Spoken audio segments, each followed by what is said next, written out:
Por ejemplo, por acá pasa el psoas, ¿sí? Entonces, cuando viene por ejemplo, un cálculo y se obstruye y se queda justo en el primer estrechamiento originado por el psoas, produce una clínica, que es la clínica típica que ustedes sienten, dolor lumbar que se irradia a genitales.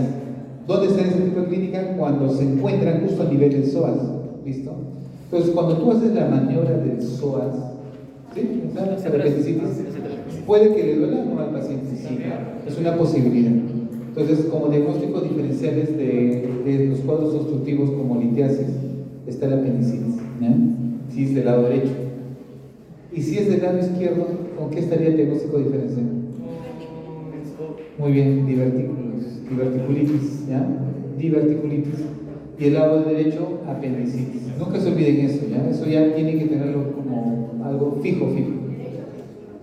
Derecho apendicitis y izquierdo diverticulitis, ¿ya? Muy bien, entonces va a haber cambios estructurales o funcionales en las vías urinarias que dificulten el flujo normal de la orina, ¿no? A esto le vamos a llamar nefropatías obstructivas. Como pueden ver, tiene que ver básicamente con los uretres, es decir, se obstruye y el caño está cerrado.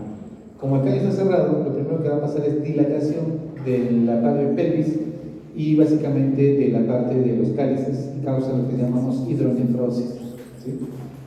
Y la hidronefrosis, básicamente, que es dilatación de los cálices y la pelvis renal, es un proceso obstructivo, suele ser crónico o se da en las horas o días, ¿ya? Entonces, para poder entenderlo, básicamente tienen que recordar esos tramos. Tiene un tramo psoas. Hay un segundo tramo, que es el tramo a nivel de lo que son las arterias ilíacas, ¿sí? Las arterias ilíacas también podrían generar en esta zona dolores referenciales en flancos, netamente dolor en flanco. Y a veces el cálculo se va a quedar a nivel de la inserción de los uréteres. Y esa clínica les va a dar como cuadros, por ejemplo, de cistitis, ¿ya? Y no tiene infección urinaria, sino que hay un cálculo que está irritando la vejiga justo en la zona de inserción. Entonces, cada uno genera clínicas muy diferentes. El típico dolor lumbar que se da a genitales, el cálculo está siempre en la parte superior, ¿ya? Parte superior. Entonces, vamos a clasificarlo de la siguiente manera. Nivel de obstrucción puede ser supravesical o infravesical, ¿no? Por ejemplo, supravesical serían los cálculos normalmente, ¿ya? Infravesical sería básicamente la próstata, como el ejemplo más típico. Grados de obstrucción, algunos son parcial y otros son completos. Pregunta, ¿ambos pueden hacer hidronefrosis o no? El completo sí. El completo ya sí, es obvio que va a ser. ¿Y el parcial? Depende del diámetro, si es mayor a Sí, los dos hacen hidronefrosis, solamente que este de acá es en horas, días, claro, el otro y este de demora acá más. es crónico. Puede pasar meses y poco a poco se va dilatando y hay una hidronefrosis, ¿ya?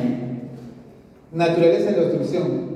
¿Es una infección, es una lesión, un cálculo, un tumor, una neoplasia? ¿O la duración de la obstrucción es aguda o es crónica? Repito, ¿quiénes son los agudos? ¿Y quiénes son los crónicos? Los parciales, ¿ya? Eso tenganlo muy presente. ¿Cuál es la mecánica? Básicamente, muchas veces es congénita. Tiene que ver con la válvula de inserción, muchas veces de los uréteres a nivel de la vejiga, y a veces esa zona está estrechada o congénitamente alterada y no permite el pasaje de la orina. Infecciones, ¿ya? Que causan estenosis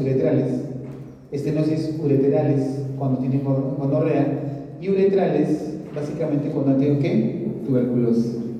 Eso sí, gran muy bien. Los pacientes que tienen tuberculosis renal, también la bacteria viaja por los uréteres y causa, o la parte del uretre también causa estrechez o estenosis, y eso está asociado mayormente a tuberculosis. Y la estenosis de los uréteres, infecciones como gonorrea, ¿ya? No se olviden que normalmente la estenosis uretral, ¿listo? La estenosis uretral es una patología muy común, ¿ya? No solamente por tuberculosis, sino también por infecciones a repetición. Y ustedes saben que los urólogos, cuando en un varón quieren dilatar, usan un equipo de dilatación. que tiene un grosor de medio centímetro, 1 centímetro y centímetro y medio. Y van dilatando. Entra primero uno, listo, ahora uno más grande, otro más grande. Y de esa manera dilatan lo que es la parte uretral en los varones. Estoy hablando de los varones. Sí. ¿Ya? Y cuando hay estenosis ureterales, doctores, ahí se hace una cistografía y no es tan fácil dilatar los uréteres. Por tal motivo se colocan sondas tipo J. No sé si recuerdan unas máquinas que les mostré, que va desde el riñón del seno y viaja hasta la vejiga. Y eso le permite el pasaje de la orina. Claro. ¿No? Traumatismos, doctores, accidentes, puede haber rupturas con cicatrización anormal, causa estenosis, tumores intrínsecos propios de la luz del uréter o extrínsecos fuera, que comprimen. Funcional, hay vaciamiento deficiente de la vejiga, no hay peristaltismo o mala contracción de la vejiga, como se llama la vejiga neurogénica. ¿Causas de vejiga neurogénica? Diabetes. Ya, 1, diabetes. 2, Post-sonda. ya o sonda podría ser. Antecedentes de que nacieron con Bífida, espina bífida. Bífida espina. Bífida espina, está bien. Ya, espina bífida. Si ustedes tienen un paciente con espina bífida, les aseguro que va a ser la vejiga neurogénica con los años, porque no tiene toda la capacidad de reflejo para poder contraerse, hace distensión y retienen orina y hace un cuadro obstructivo. ¿Sí? Todos los estadios de espina bífida. No todos. En algunos se desarrolla más que en otros, dependiendo del tipo de espina bífida que tengan. Por eso hay que hacer estudios. Reflujo vésico ureteral, ¿no? Se dan más en niños. Y la polidipsia psicógena, ¿no? Que es otra de las causas también que podríamos tener. Dependiendo del nivel, doctores, de la obstrucción, si puede ser a nivel del cáliz o el infundíbulo, o si a nivel de la unión urétero-pélvica, voy a tener causas, por ejemplo, inflamatoria, tuberculosis, cálculos infectados, tumores, compresión vascular o congénitos. Si es a nivel, segundo nivel, que es la unión urétero-pélvica, también va a haber estenosis congénitas, que se ven muchos niños y jóvenes, atresias, estenosis inflamatorias, tumores benignos, quistes pólipos, tumores malignos, el urotelio o neuroblastomas, aneurismas y inserción alta del uréter. Significa que el uréter, en vez de insertarse por la parte inferior de la vejiga, se inserta por arriba, ¿no? Entonces, todo ello también podemos tener. A nivel tercer, lo que es uréter lumbar, hay inflamación del uréter, abscesos paravertebrales, cálculos, uréter retrocavo, neoplasias, linfomas, aneurismas. El uréter pélvico, que es más abajo, ¿no? Hay inflamación, cálculos que pueden generar problemas obstructivos, colección líquida, lipomatosis pélvica, metástasis y iatrogénicas. Y hablemos de iatrogénicas, que justamente es la zona cuando operan, los que son ginecólogos, cuando operan el útero, al momento que hacen la cesárea, al momento de suturar, no se percatan y agarran el uréter y lo suturan al uréter. Y el paciente, doctor, me duele, pero me duele, doctor, le hacen la ecografía y neuronefrosis. Tienen que volver a entrar, volver a sacar. Entonces, eso es porque no hay un conocimiento muy amplio de la anatomía, me imagino, ¿no? ¿Por qué pasará eso? Yo no soy cirujano. Unión urétero-vesical, inflamación de estenosis congénita, cicatricidad fibrosa, tumores vesicales, hipertrofia muscular detrusor, fibrosis de cálculos, bueno. Cuello vesical, adenomas, carcinoma de vejiga, sarcoma prostático, cálculos. Y a nivel del uréter, que es el último eslabón, estenosis inflamatoria traumáticas, congénitas, válvulas, adenoma o carcinoma prostáticos y también iatrogénicos. ¿Ya? Hay causas iatrogénicas de obstrucción. ¿Cuáles son los síntomas, doctores? No es tan complicado. ¿Cuáles serían los síntomas más importantes de un cuadro obstructivo? Dolor. Síntomas vasovagales. ¿Qué tendrían? Náuseas, vómitos. ¿Qué más? Puede haber mareos. ¿Qué más? No, disminución. Claro, si la obstrucción afecta a ambas vías, como a la próstata, por ejemplo, ¿Qué va a haber? ¿Ya? Anurias o oligurias. ¿Listo? No se olviden. Ahora, las nicturias. ¿Por qué un paciente con obstrucción prostática orina tanto de noche? Porque se ve como Por rebosamiento. ¿Ya? Es como, por ejemplo, yo orino, mis 350 de orina que tengo, voy, orino y boto todo. Genial. Mi próstata funciona bien. Pero como el próstata funciona mal, de los 350 orino 250. ¿Cuánto queda? 100. Se vuelve a juntar que otros 350, pero ya no sería 350, sería 450. Pero de esos 450, ¿cuánto voy a botar? 250 y ¿cuánto quedan ahora? 200. Otra más, 300. Y al final ya no puede entrar más. Es tanta la presión que al final tengo que orinar, botar ese volumen, y se llama por rebosamiento, por intensa presión. Es que el paciente de noche acumula y va a orinar, y va a orinar, y va a orinar cada rato, se va despertando cada rato. Entonces hay nicturias, ¿no? Como sintomatología en estos pacientes. Ahora, lo único que quiero que recuerden es lo siguiente, ¿no? Por ejemplo, ¿qué pasa con los días, con el riñón cuando hay un cuadro obstructivo? Miren, de 0 a 7 días, primero lo que va a pasar es aplastamiento de las papilas. O sea, las papilas van a comenzar a aplastarse por la presión alta y se van a deformar. Dilatación de los túbulos proximales, y va a haber una hiperplasia intersticial. Eso pasa en el riñón. Y a nivel de lo que es las vías urinarias, se va a dilatar la pelvis renal. Ya, eso pasa de 0 a 7 días. De 7 a 20 días, doctores, ya hay dilatación de quién? Colectores, los túbulos distales, comienza a haber atrofia celular epitelial, o sea, los epitelio cubital que tienen los túbulos comienzan a atrofiarse. Comienza a haber necrosis tubular, y como las proteínas de Tan-Horfman vienen justamente de las proteínas tubulares, van a incrementarse. ¿Qué pasa a nivel de vías urinarias? Comienza a haber hipertrofia, comienza a haber hiperplasia, y va a haber presencia también de proteínas de Tan-Horfman. Ahora, doctora, hasta acá no lo solucioné. 25 a 30 días, vamos un mes de obstrucción. ¿Qué es lo que va a pasar? Dilatación de todo el sistema colector, atrofia tubular, todos los túbulos ya no funcionan. Comienza la creación glomerular, ahora ya empieza a caer, ya los túbulos se valoran. Ahora, ¿a quién le toca? Al glomérulo. Ya está. Y va a haber proteínas de Tan-Horfman. Y comienza la producción de colágeno, que empieza a tener riñón fibrosis.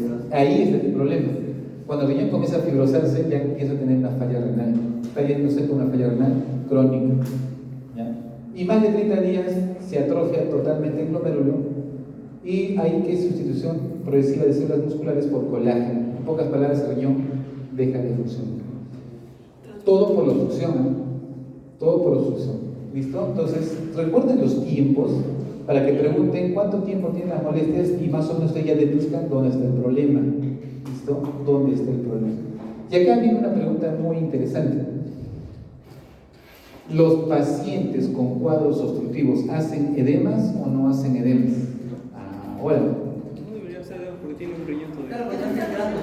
Normalmente tenía un riñón todos Ya, tiene problema prostático. pero es por horas, es agudo, entonces. ¿Hacen edemas o no hacen edemas? Los primeros días. No, Pregunta, ¿acá qué se afectó? Túbulo proximal. ¿Acá qué se afectó? Colector distal. ¿Cuándo deja de funcionar? Se afecta el glomérulo. ¿Cuándo se afecta el glomérulo? 25 a 30 días. O sea, más o menos a la tercera semana.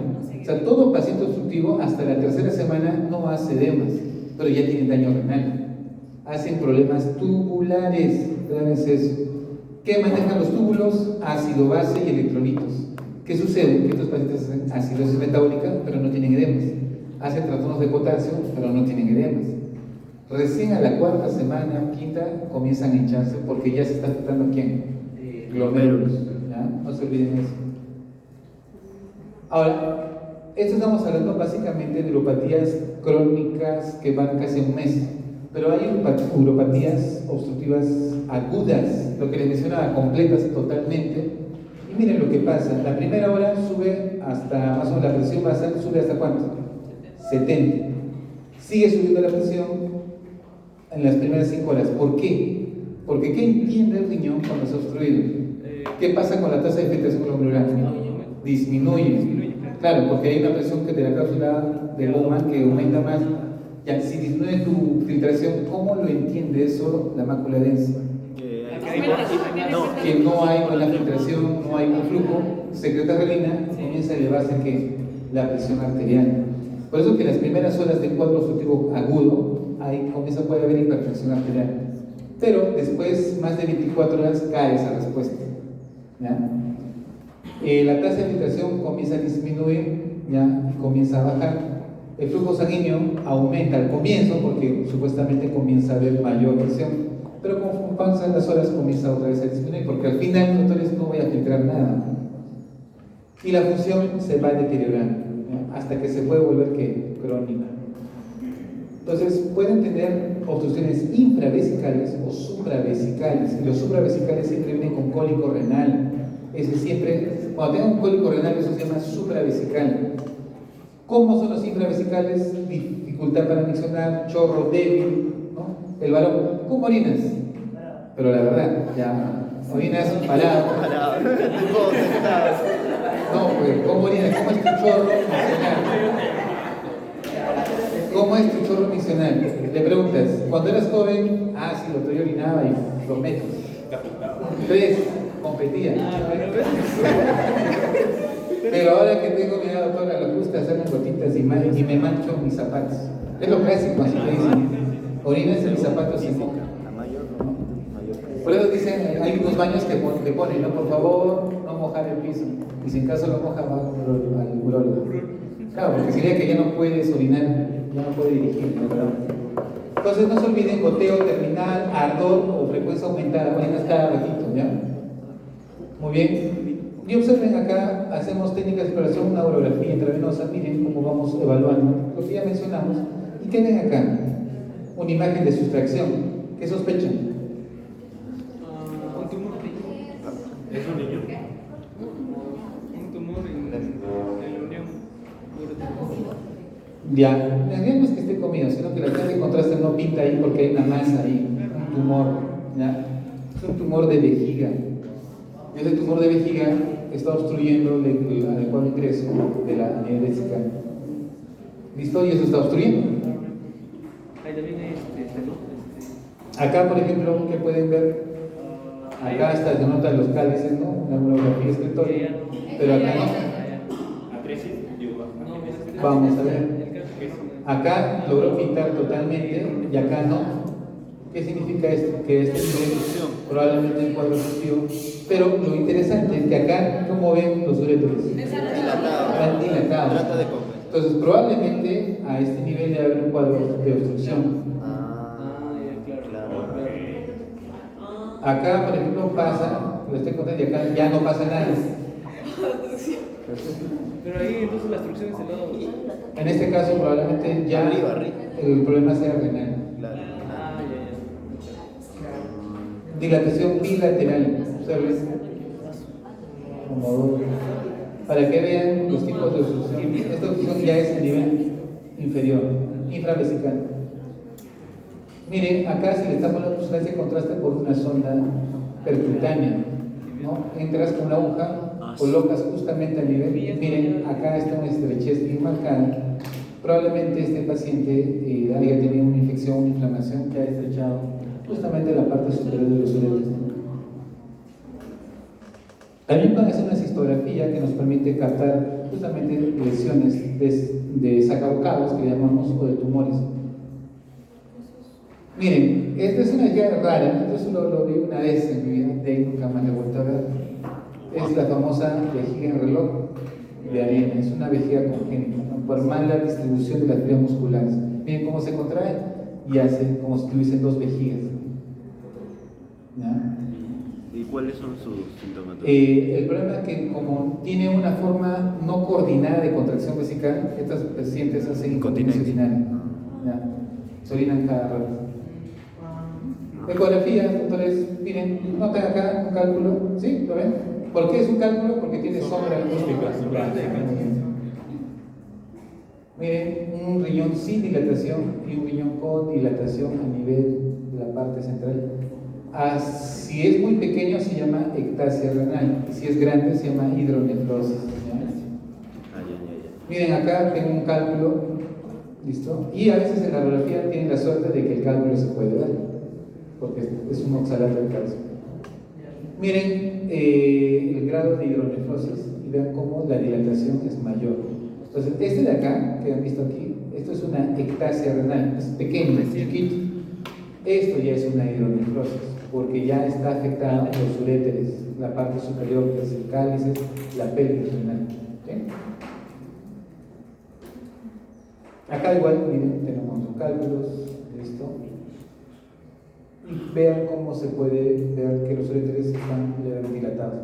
No es tan fácil verlo con ecografía, no es el mejor método, pero a veces depende de la experticia. Miren, un metástasis de un carcinoma de ovario que ha invadido el uréter izquierdo. Miren, acá viene el uréter y acá está una tumoración que ha invadido la luz del uréter, ¿no? Y esa es la causa de la dilatación que se ve. Cuando en la ecografía sí puedo ver un uréter cuando está dilatado, es obvio que lo va a hacer porque está lleno de contenido. Y acá lo han visto, miren, un tumor. Que por cierto, necesitas mucha experiencia porque tú es una mancha. Pero la experiencia te dice que eso es un tumor. Un bebito. Un producto. Producto de la concepción.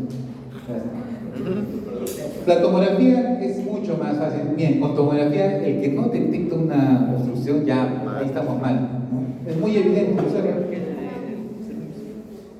observe la dilatación. ¿Dónde está? ¿Dónde está?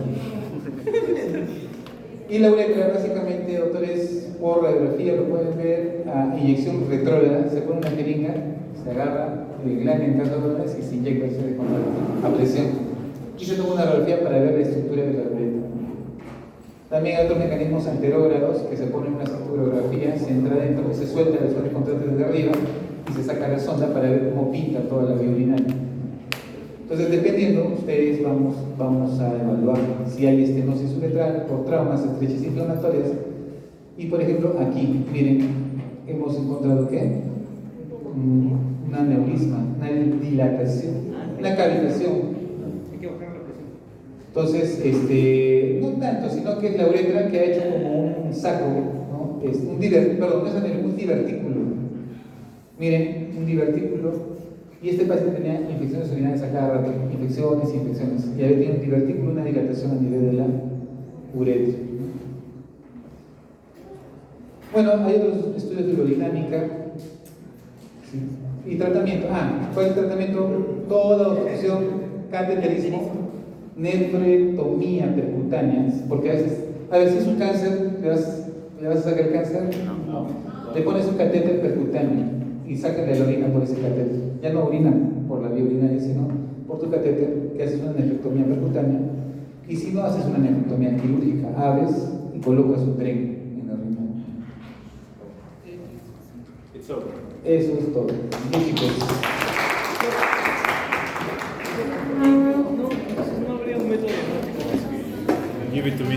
No.